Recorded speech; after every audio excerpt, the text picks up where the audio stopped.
बातमी आहे एका व्हायरल व्हिडिओची।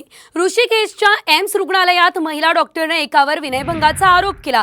यावेळेस पोलिसांनी फिल्म स्टाईलने आरोपीला अटक केली। आरोपीला पकडण्यासाठी पोलिसांनी थेट तिसऱ्या मजल्यावर गाडी चढवली। या संपूर्ण प्रकाराचा व्हिडिओ सध्या सोशल मीडियावर तुफान व्हायरल झालाय। ऋषिकेशच्या एम्स या हॉस्पिटलमधली संपूर्ण घटना असल्याचं आपण बघतोय।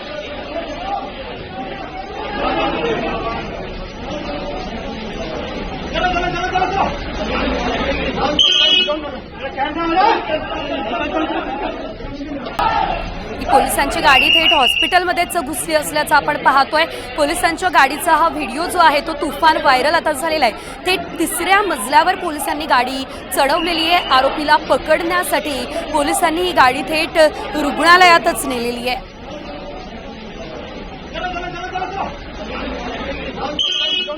Can